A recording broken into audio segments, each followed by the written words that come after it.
জানানিম শারদাম দেবীম রামকৃষ্ণম জগদ্গুরুম পাদপদ্মে ত্বয়োশ্রিত্বা প্রণমামি মুহুর্মুহু।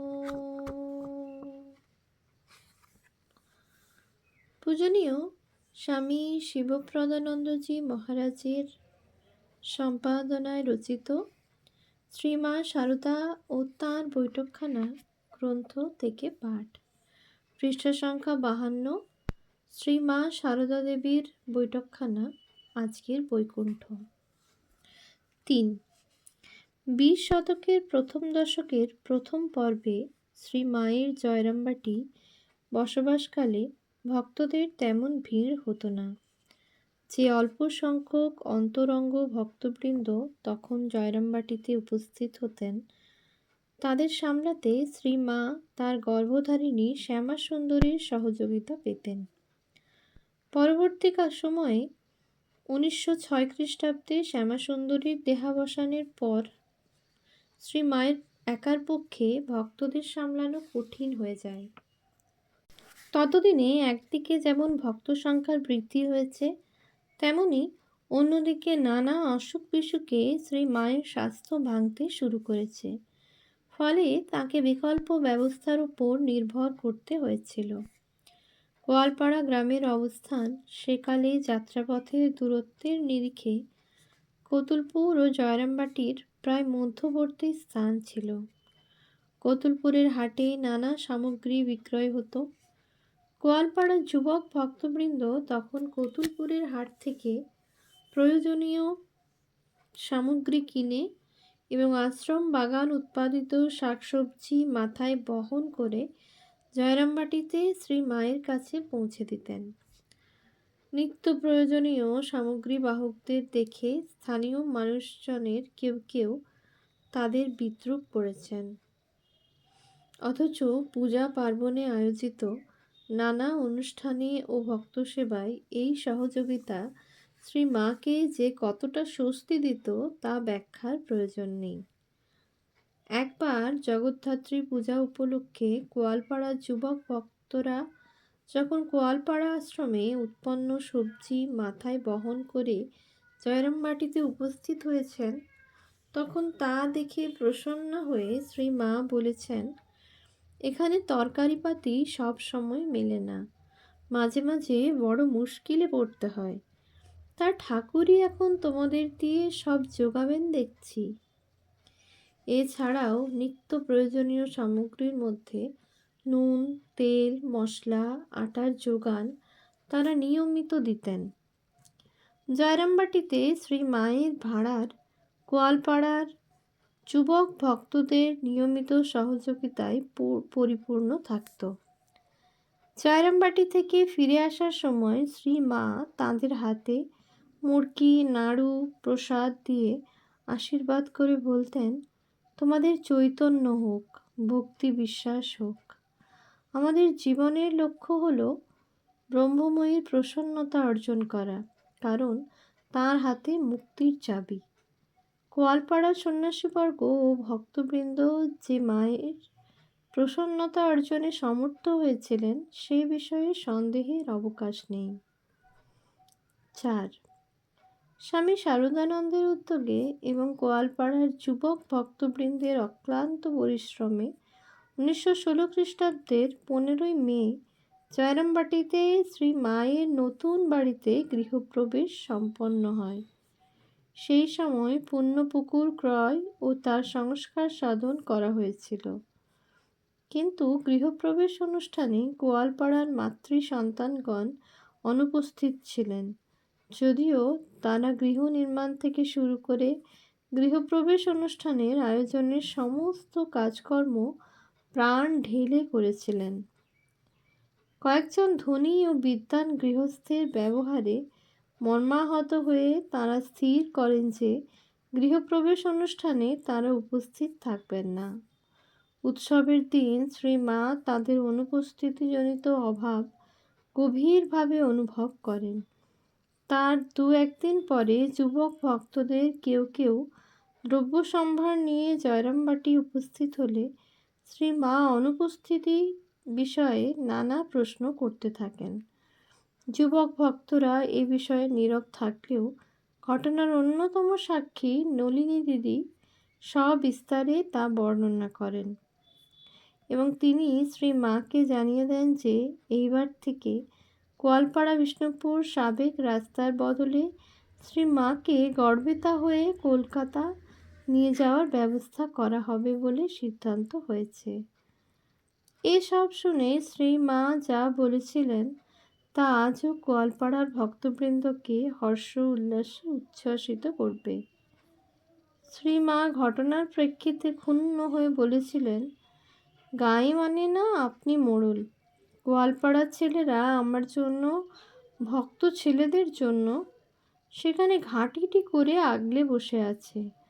তারা আমাদের জন্য কি না করে, যোগ্যতা নেই, দিলে তাদের দুটো কথা বলে মনক্ষুণ্ণ করে।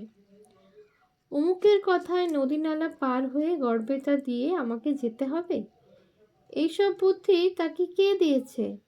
গোয়ালপাড়ার ছেলেরা দেশে এখন আমার ডান হাত বাঁ হাত। যে যাই বলুক, গোয়ালপাড়া দিয়ে আমাকে চিরকাল যাতায়াত করতে হবে। গোয়ালপাড়ার মাতৃ সন্তানবৃন্দ শ্রী মায়ের অন্তরের যে কতটা অধিকার করেছিলেন তা এই উক্তি থেকে স্পষ্ট হয়ে ওঠে, আর তাই গোয়ালপাড়া আশ্রম স্থাপনের প্রাসঙ্গিকতাকে যথার্থ দান করে। 5. গোয়ালপাড়া আশ্রমকে কেন্দ্র করে অথবা গোয়ালপাড়া আশ্রমে অবস্থানকালে ইংরাজি শিক্ষা, আন্তর্জাতিক পরিস্থিতি, প্রথম বিশ্ব মহাযুদ্ধ ও অন্যান্য প্রাসঙ্গিক বিষয়, ব্রিটিশ শাসনের পীড়ন, স্বাধীনতা সংগ্রাম ও তার উন্মাদনা, ব্যক্তির স্বাবলম্বন, তখনও গান্ধীজির চরকা ও অসহযোগ আন্দোলনের সূত্রপাত হয়নি ও জাতপাতের প্রশ্নে কয়েকটি জরুরি সিদ্ধান্ত শ্রী মায়ের কাছ থেকে পাওয়া যায়। এই সিদ্ধান্ত অথবা মন্তব্য সমকালীন বাংলায় শুধু নয়, ভারতের ইতিহাসে সব মহিমায় উজ্জ্বল হয়ে আছে, যা সমাজতান্ত্রিক ও ঐতিহাসিকদের গবেষণার মাধ্যমে আমাদের নতুন দিশা দিবে। শ্রী মায়ের স্বহস্তে প্রতিষ্ঠিত গোয়ালপাড়া রামকৃষ্ণ যোগাশ্রম ভারতীয় জীবনকে আলোড়িত করে যে নবতম সংস্কৃতির সূচনা করেছে তা স্যাক্রেড, পারমার্থিক ও সেকুলার, ঐহিক ভাবনার কাল্পনিক ভেদরেখাকে মুছে দিয়ে আমাদের সামনে অখণ্ড তথা বিস্তীর্ণ মননভূমি উন্মোচিত করে দিয়েছে। জয়রামবাটিতে থাকাকালীন লীলা সম্বরণের কিছু পূর্বে একবার শ্রী মা তার ভাবনেত্রে এক আশ্চর্য দৃশ্য দেখেছিলেন। সে প্রসঙ্গে তিনি স্বামী পরমেশ্বরানন্দকে বলেছিলেন, দেখো, স্বপ্নে যেন দেখলাম জয়রামবাটি, গোয়ালপাড়া ও কামারপুকুর সব এক হয়ে গেছে। জয়রামবাটি শ্রী মায়ের আবির্ভাব স্থল এবং কামারপুকুর শ্রী রামকৃষ্ণের আবির্ভাব ক্ষেত্র, আর গোয়ালপাড়ায় তাদের উভয়ের প্রতিষ্ঠার আঙ্গিকে সম্মিলিত আবির্ভাবকে যেন সম্ভবকর করেছে। আমরা জানি ভারতীয় পুরাণের বিশ্বাস অনুসারে বৈকুণ্ঠে লক্ষ্মীনারায়ণ যুগপথে অবস্থান করেন। 20 শতকের সূচনা পর্বে গোয়ালপাড়া গ্রামে যেন আধুনিক বৈকুণ্ঠ নির্মিত হলো। শ্রী রামকৃষ্ণের প্রতিকৃতির পাশে নিজের প্রতিকৃতি স্থাপন করে শ্রী মা শারদা সেই যুগ কার্যটি সম্পন্ন করলেন। আমাদের মনকে সংশয়ে আন্দোলিত না করে আমরা যদি স্থির বিশ্বাসে সেই সত্যে উপনীত হইতে পারি, তাহলে আমাদের অশেষ কল্যাণ সাধিত হইবে। গোয়ালপাড়ার জগদম্বা আশ্রমের গৃহ সংলগ্ন বারান্দায় একটি দোলনা ছিল। অনেক সময় কোনো ভক্ত মহিলা সেই দোলনায় বসে থাকলে শ্রী মা দোলা দিতেন। আবার কখনো শ্রী মা দোলনায় বসলে ভক্ত মহিলারা তাকে দোলা দিতেন। শ্রী মা ছোট বালিকার মতো আনন্দে হেসে উঠতেন, দোল খেতেন। ইচ্ছাময়ী যেন নৃত্য থেকে লীলায়, আবার লীলা থেকে নৃত্যে দোল খেতেন। জীবন জীবন ও জগৎ তার হাতের খেলনা, তাই নিজেও দোলনায় দোল দিতেন। জীবনের দোলাচলে বিহ্বল আমরা বিবেকানন্দ রচিত অম্বা স্তোত্রম স্মরণ করে শ্রী মাকে যেন বলতে পারি, সাম্বাসী বা মম গতি সফলে হা ফলে বা, আমি সফল হই আর বিফলই হই, কল্যাণময়ী জননী আমার একমাত্র গতি। উৎস: আকর গ্রন্থসূচি 1, শ্রী শ্রী মা ও জয়রামবাটি, স্বামী পরমেশ্বরানন্দ, শ্রী শ্রী মাতৃমন্দির, জয়রামবাটি। উদ্বোধন কার্যালয় কলকাতা থেকে প্রকাশিত। মাতৃ সান্নিধ্যে স্বামী ঈশানানন্দ, শ্রী শ্রী মায়ের স্মৃতিকথা স্বামী শারদেশানন্দ, শ্রী শ্রী মা শারদামণি দেবী, মানদাশঙ্কর দাশগুপ্ত, শ্রী মা শারদা দেবী, স্বামী গম্ভীরানন্দ, শ্রী শ্রী মায়ের কথা, Shri Shri Sarada Devi, Brahmachari Akshay Chaitanya, Calcutta book house private limited, Kolkata. Shri Shri মা ও গোয়ালপাড়া, গণপতি রায়, কতুলপুর, বাঁকুড়া থেকে প্রকাশিত।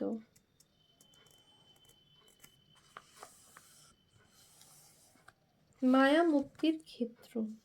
ন র চ। রামকৃষ্ণ যোগাশ্রম, জগদম্বা আশ্রম, শ্রী শ্রী মার লীলায় গোয়ালপাড়া অনন্য। মায়ের বৈঠকখানা কত কি! এখন সেসব আখ্যানে না গিয়ে যার লীলায় এ ভূমি ধন্য, তার নিজের কথা তুলে ধরছি। গোয়ালপাড়ায় শ্রী মার তখন সাংঘাতিক অসুখ। রাধু শ্বশুরবাড়ি যেতে উতলা। মায়ের অমতে জয়রামবাটি চলে আসে। মা বলছেন, রাধু তো আমার মায়া কাটিয়ে চলে গেল। মনে ভয় হলো। ভাবলুম, ঠাকুর কি তাহলে আমাকে এবার রাখবেন না?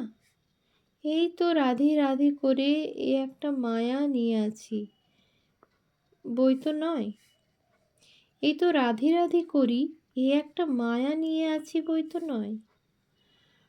উল্লেখিত ঘটনা মায়ের লীলা সংবরণের প্রাক্কালে। মায়ের মায়া কাটল। বুঝুন ব্যাপারটা, গোয়ালপাড়ায় বসেই মায়া কাটল। জগজ্জননী মহামায়া তাঁর আবার মায়া। সব প্রশ্নের সদুত্তর মিলবে না মা শারদার উক্তিতে। সব প্রশ্নের সদুত্তর মিলবে না মা শারদার উক্তিতে। কে এই রাধু? মা বলছেন, তিনি ঠাকুর, আমার পূর্ণ ব্রহ্ম সনাতন। হ্যাঁ, পূর্ণ ব্রহ্ম সনাতন, স্বামী ভাবেও এমনি ভাবেও। এই যে মায়ের পূর্ণ ব্রহ্ম সনাতন, আমাদের দয়াল ঠাকুর স্বীয় লীলা সংবরণের পর পাছে মায়ের শরীরটা চলে যায়, যোগমায়াকে ধরায় আনেন মাকে এ জগতে আটকে রাখতে। যোগমায়াকে ধরায় আনেন মাকে এ জগতে আটকে রাখতে। 13ই মাঘ 1306 সালে, ইংরাজি 26শে জানুয়ারি 1900 সালে জয়রামবাটিতে পাগলি মায়ের কোলে রাধারানী নাম নিয়ে যোগমায়া জন্ম নিলেন। এর 20 বছর পরে মা শারদার লীলা সংবরণ ঘটে। যোগমায়াকে মাতৃধামে এনে তাঁরই মায়ায় আকৃষ্ট করে মা। ঠাকুরের পুণ্য লীলাভূমির অমৃত স্থানে লক্ষ লক্ষ জীবনকে ধন্য করে দেন আমাদের কল্পতরু ভগবান শ্রী শ্রী রামকৃষ্ণ। এসব যখন অনুধ্যান হয়, দু চোখ অবাধ্য হয়ে ভাসিয়ে দেয় বুকখানা। বলি, দয়াল তোমার অপার কৃপা। ওম শান্তি শান্তি শান্তি। হরি ওম তৎসৎ। শ্রীরামকৃষ্ণার্পণমস্তু।